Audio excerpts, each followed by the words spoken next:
If he's right, then why didn't people vote for the former prosecutor? Stop saying that Whoopi Goldberg getting yanked from The View right after she attacked me on The View is karma. There's no such thing as karma, sorry. But life is random. The only word to describe it when a big game hunter gets trampled by an elephant and then eaten by lions is hilarious. Hey, it's Dee. Welcome back. In today's video, we're diving into the fiery exchange of ideas between Bill Maher and Whoopi Goldberg, as Maher delivers a scathing critique of Goldberg's stance on controversial topics.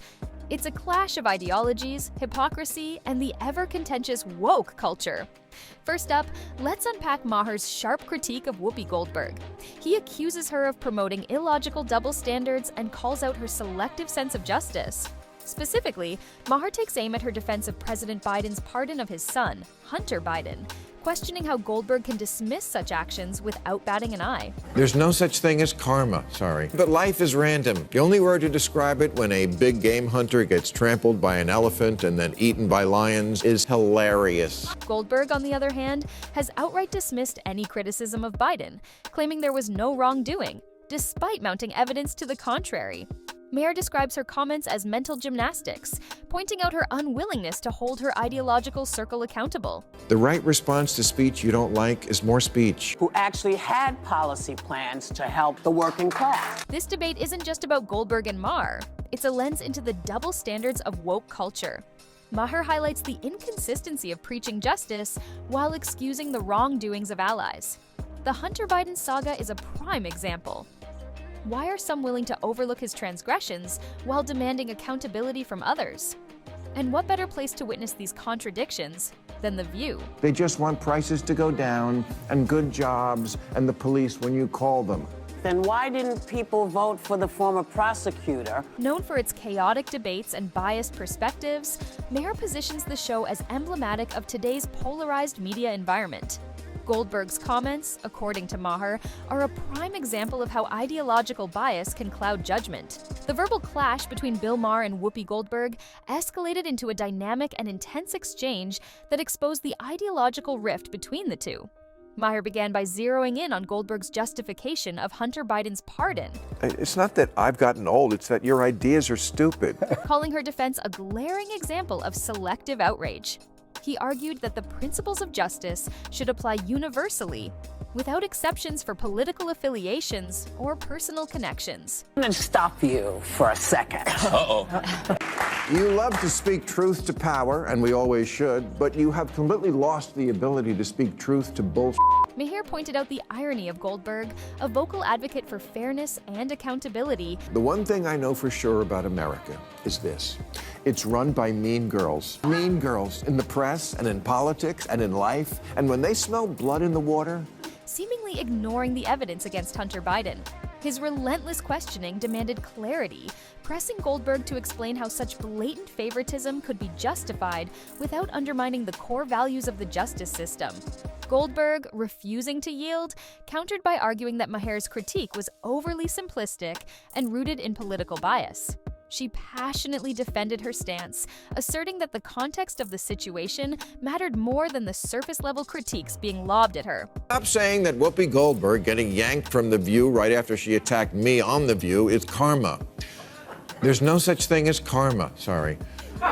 Goldberg claimed that Maher's focus on Hunter Biden's actions distracted from larger systemic issues, such as institutional inequality and the erosion of trust in government. Her rhetoric shifted toward framing the controversy as an example of media sensationalism rather than an ethical failing. Then why didn't people vote for the former prosecutor who actually had policy plans to help the working class? She accused Maher of cherry-picking arguments to fit his narrative while ignoring the complexities of real-world governance. Endless, unforgiving, zero-tolerance mindset bent on punishing and disappearing anyone caught saying the wrong thing. The right response to speech you don't like is more speech. However, Maher remained unshaken, challenging Goldberg to reconcile her defense with her past calls for transparency and integrity. As the dispute widened, It touched on the broader themes of hypocrisy and inconsistency within woke culture. Maher accused Goldberg of representing a movement that demands accountability from others, but refuses to hold its own members to the same standard. And black people can't afford to indulge rich white people's need to endlessly flagellate themselves. They just want prices to go down and good jobs and the police when you call them. Just, no. It's not that I've gotten old, it's that your ideas are stupid. He referenced past controversies involving woke leaders who faced criticism yet were shielded by their ideological allies. Goldberg pushed back, accusing Maher of painting the movement with too broad a brush and reducing its goals to caricatures. She argued that the principles of woke culture were rooted in genuine efforts to create a fairer society, even if they occasionally misstep. Maher dismissed this as deflection. Know that it was a lie. We don't know why he changed his. He just changed his mind over Thanksgiving weekend all of a No, sudden? I'm going to tell you what I think. So I'm just going to follow the straight and narrow always, because that's what's expected of Democrats. Insisting that selective outrage and inconsistent application of principles only serve to alienate the public. You love to speak truth to power, and we always should, but you have completely lost the ability to speak truth to bullshit. The exchange became a microcosm of the larger cultural battle, showcasing the challenges of reconciling idealism with real-world accountability. Above any matters of politics or what's right or wrong, the one thing I know for sure about America is this: it's run by mean girls. Maher's critique is more than just a rebuttal. It's a call to action. He urges everyone, especially those who claim moral superiority, to embrace greater accountability and consistency. For Maher, reason and fairness must rise above the noise of polarized debates. Democrats run for office as if the voters don't live here. So I'm just going to follow the straight and narrow always, because that's what's expected of Democrats. There's no such thing as karma, sorry. Democrats stand on this moral high ground all the time. And, the reality is, he didn't have to say anything in regards to, whether or not, his son wanted to be pardoned. Only because you don't know that it was a lie. I think he just changed his mind over Thanksgiving weekend all No, of a sudden. I'm going to tell you what I think. Okay. And because he got sick of watching everybody else. But that's their fault. What do you think about this clash between Maher and Goldberg? Are we witnessing a necessary confrontation of hypocrisy, or is this just another example of media polarization? Let us know your thoughts in the comments below.